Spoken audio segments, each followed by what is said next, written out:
Hoi, bonjour à tous mes chers auditores.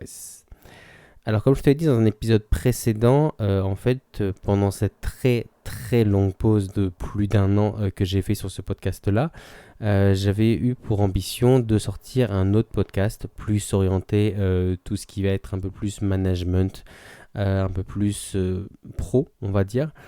Mais après coup, finalement, je me suis dit que c'était dommage de repartir de zéro, de me dire que peut-être que toi qui me suivais depuis toutes ces années et qui m'avais suivi ou qui m'avait découvert ou autre, même si j'ai changé de thématique, là où je suis passé d'un côté où j'étais vachement plus développement personnel, pour passer un peu plus sur la gestion du temps et sur là en fait tout ce qui est un peu d'être plus efficace finalement. Après coup, je me suis dit en fait que c'était dommage de te priver de ça et donc du coup, j'avais fait du coup quelques épisodes. C'est pour ça qu'en fait, je vais tout rebasculer du coup sur ce podcast-là. Et donc du coup, je me suis dit aussi que ça pouvait te servir, mine de rien, même si c'est un ton différent, même si c'est pas spécialement la même thématique. Comme je te l'ai dit, maintenant en fait, le but c'est que je sois un peu plus libre. En fait, ça m'a permis de prendre du recul, mais je me suis dit que c'était quand même bien de te mettre la petite dizaine d'épisodes que j'avais enregistrés. Donc du coup, je te laisse avec voilà, les premiers épisodes que j'avais enregistrés pour cet autre podcast, ne t'inquiète pas. Mais donc du coup, je me suis dit que ça pourrait quand même te servir. Bonne écoute à toi. Bonjour à toi et bienvenue dans l'exploitant, des projets plein la tête, des ressources plein les mains. Du coup, après l'épisode de la semaine dernière où on a vu ensemble comment se fixer des objectifs professionnels, que ce soit toi qui te les fixes toi-même, mais dans beaucoup de cas quand on te les impose. Donc voilà un peu comment être force de proposition, essayer un peu d'avoir un objectif, un projet en fait qui est réaliste, qui est pas trop ambitieux, mais qui l'est suffisamment pour challenger, pour faire de la croissance ou autre. Maintenant, du coup, aujourd'hui, je vais te parler d'un épisode sûrement un peu plus court, peut-être. Donc, du coup, de tout ce qui est en fait les projets perso. Les projets perso, en fait, il y a le double côté vicieux. En fait, il y a un côté vicieux dans le sens où, en fait, c'est pas quelque chose où c'est professionnalisé. C'est pas quelque chose où, justement, la preuve, comme son nom l'indique, c'est perso. Donc en fait, t'as pas d'échéance, t'as pas de chef, t'as pas de salaire, t'as pas d'argent, t'as rien qui va venir se rajouter à ça. Et donc du coup, en gros, voilà, ça dépend que de toi et de ta motivation. On va dire, il n'y a pas d'autres choses en face. Donc ça peut être ta motivation d'un point de vue énergie, de dire, voilà, en gros, je mets mon énergie là-dedans plutôt qu'autre chose. Ça peut être ton énergie d'un point de vue temps, de dire je préfère passer du temps à faire ça plutôt qu'autre chose. Et ça peut être aussi l'énergie d'un point de vue moyen.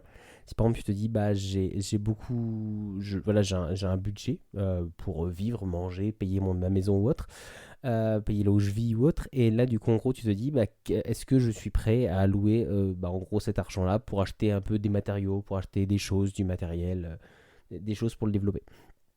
Euh, En fait, pourquoi je te dis ça du coup? Pourquoi c'est plus vicieux? Parce que comme je te l'ai dit, souvent c'est quelque chose qui nous tient à cœur. En fait, un projet perso, c'est quelque chose où, comme son nom l'indique, personne ne va te l'imposer. Je sais pas si demain tu te dis, un exemple en musculation, voilà, je vais dessiner, je vais avoir les abdos apparents ou autre. Personne ne va te pousser là-dedans. Si on te pousse là-dedans d'un point de vue obligatoire, c'est que, je sais pas, t'es mannequin ou autre et que c'est ton métier. Donc du coup, tu vois, c'est plus la même chose. Pour te dire que aussi qu'il peut y avoir des moments où ton projet, selon les personnes, un même projet, il peut être soit perso ou soit pro. Si tu vas acheter une maison, la retaper pour y vivre toi avec ta famille et tes enfants, c'est un projet perso. Si ton but c'est de prendre des maisons, les retaper et de les revendre ou de les louer, ça devient plus ou moins une espèce de projet pro à plus ou moins long terme. Et si jamais tu fais de la rénovation, on te paye tout simplement pour ça.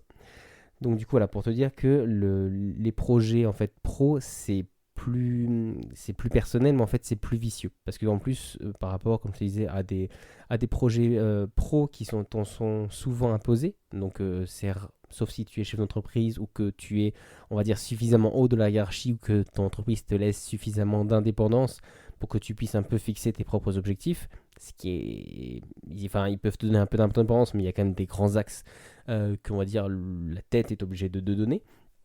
Donc du coup, c'est quelque chose qui est imposé. Donc c'est quelque chose, ça vient pas de toi, ça te transcende pas forcément, et même si ça te plaît beaucoup, de toi-même, tu l'aurais peut-être pas vu comme ça, ou peut-être pas à cet instant-là, ou autre. Un truc perso, c'est quelque chose où en fait la seule chose vraiment que tu as à y gagner, c'est pas de l'argent, c'est pas une augmentation, c'est voilà, pas ce genre de choses, pas des avantages en nature ou autre, je sais pas, comme une voiture, comme une prime ou autre. Là, en fait, c'est juste de bonheur à l'état pur. C'est juste un choc de dopamine, une fois que tu auras réussi à le faire, de se dire, ok, ça c'est moi qui l'ai fait avec les moyens que j'avais à disposition, j'ai réussi. Donc tu vois, en fait, c'est beaucoup plus nourrissant d'un point de vue personnel, parce que du coup, tu auras vraiment cette espèce de choc, voilà, en fait, de bonheur, ça fait un peu niais, mais en gros, voilà, on a tous eu une espèce d'accomplissement, finalement. Euh, mais, euh, mais donc, du coup, qui est en fait beaucoup plus engageant et beaucoup plus gratifiant d'un point de vue personnel, tout simplement, par rapport à un projet pro où à la rigueur, tu peux juste te dire, ok, c'est moi qui l'ai fait, et puis à la rigueur, ok, mais genre, ce que je veux dire, genre, finalement, le seul bonheur que tu en auras, plus, comme c'est pas chez toi ou autre, c'est de t'en parler à tes collègues, d'en parler aux nouveaux ou autre. Et au bout d'un moment, tu diras, ok, mais tu vas voir de toi-même, ça va saouler tout le monde. Et, ok, d'accord, le mec, il a réussi, je sais pas, à faire, je sais pas, il a fabriqué un atelier, il a déménagé un site, quelque chose ou autre. Au bout d'un moment, tu te diras, si tu te bases que là-dessus, en termes d'accomplissement personnel, du coup, je parle donc autre que financier ou autre. Tu sais, genre, au bout d'un moment, en fait, tu tourneras en rond. Sauf si tu as d'autres projets qui viennent se rajouter. Et du coup, tu pourras dire j'ai fait ça, j'ai fait ça, j'ai fait ça. Mais si au bout d'un moment, il n'y en a pas tant d'autres que ça, en concernant ce projet, il ne se passera pas grand-chose de plus. Ce que tu peux avoir aussi, par exemple, chez toi, je ne sais pas si demain tu fabriques un garage pour toi. Tu peux te dire à chaque fois que tu as des nouveaux invités, de dire ah bah regardez, vous avez vu, c'est bien, c'est sympa ou autre. Donc du coup, tu risques aussi de les saouler, mais tu vas te dire, en soi, en fait, le projet t'aura nourri. Parce qu'il t'aura rien apporté d'un point de vue financier, peu probable. Mais du coup, voilà, c'est juste si tu te dis, j'ai un terrain en friche, demain je vais en faire un jardin. Voilà, tu te dis, bah, je suis pas bien dans ma peau, je veux m'affiner, je veux autre. Tu vois ce que je veux dire, un accomplissement, c'est quelque chose où c'est dur. En fait, c'est dur parce que ça concerne que toi, grosso modo, que toi ou vraiment un cercle très restreint, ta famille, tes enfants ou autre, ta femme ou ton mari.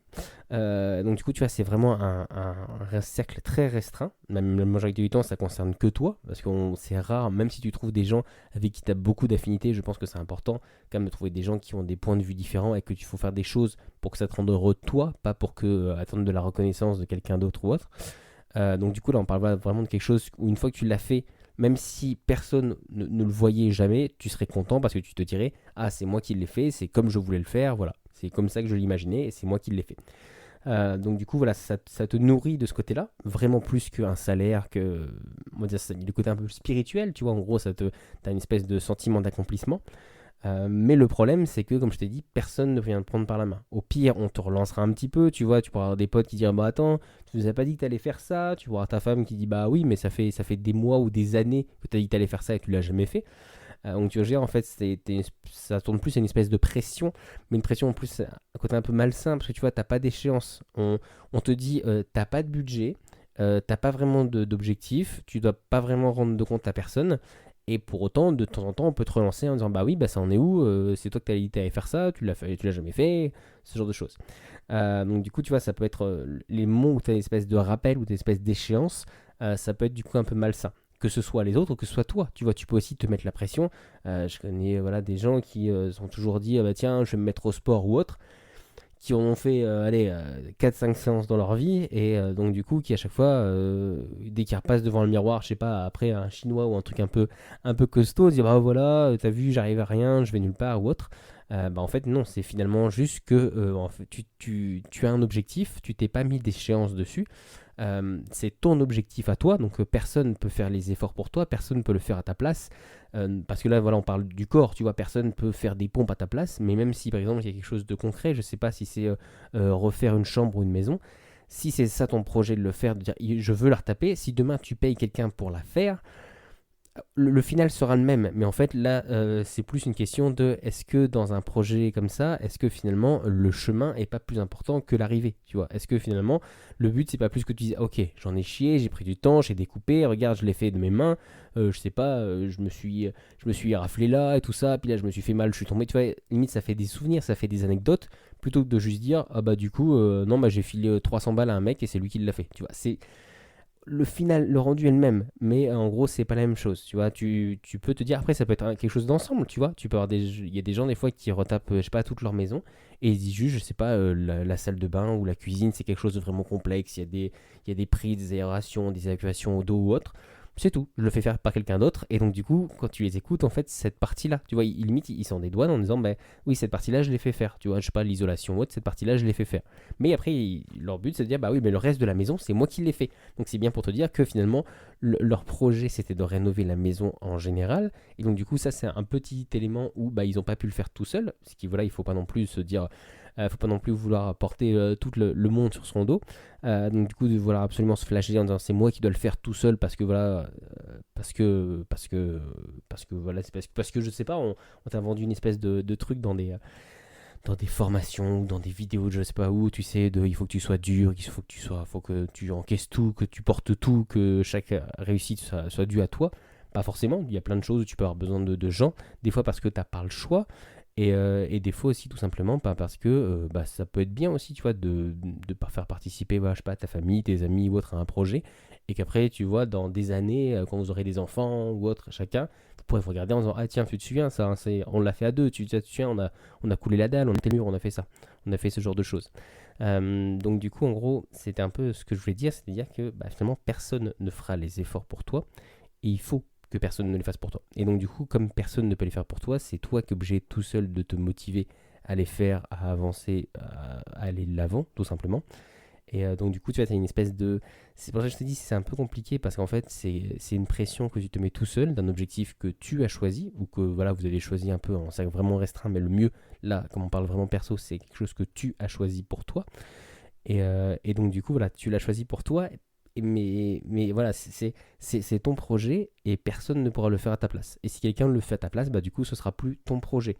Ou alors ton projet l'aura évalué, mais tu n'auras plus le même sentiment d'accomplissement que tu peux avoir comme tu avais avant. Voilà, bah, j'espère que c'était assez clair, que je me suis pas trop répété par rapport à l'autre épisode, que tu vois bien du coup en fait la nuance entre bah, finalement un projet qui t'est imposé, comme je t'ai dit, avec un pro ou avec d'un côté pro, donc avec un patron, avec je sais pas des impôts, avec une compta, quelque chose qui un peu te pousse, où tu te dis bah j'ai pas le choix parce que si je fais pas ça et que ça avance pas, bah ça va couler, ça va s'arrêter, en sachant que voilà le côté pro derrière il y a bah si j'ai plus d'argent comment je mange, comment je vis. Alors que d'un point de vue perso, ce qui est plus vicieux, c'est qu'en fait, bah, du coup, ça fait vraiment un côté épanouissement personnel, ça te touche vraiment toi, c'est vraiment toi qui permet de te développer. Mais la seule chose, c'est que des fois, on se met pas assez, tu sais, de barrières, enfin barrières dans le sens échéancier, tu vois, c'est un jour je ferai ça. Ok, j'ai quelque chose à faire, mais vu que j'ai pas d'échéancier, vu que c'est pas urgent, vu que si je le fais pas, et même si je le fais jamais, bah ça se trouve, je vais continuer à pouvoir bah, vivre et puis manger ou autre, et tu vois, c'est quelque chose comme ça qui va couler. Euh, donc du coup, c'est le côté vraiment, vraiment vicieux de ce que j'ai dit de ce côté-là, c'est qu'en fait, ça t'amène plus de bonheur, je pense, qu'un projet pro.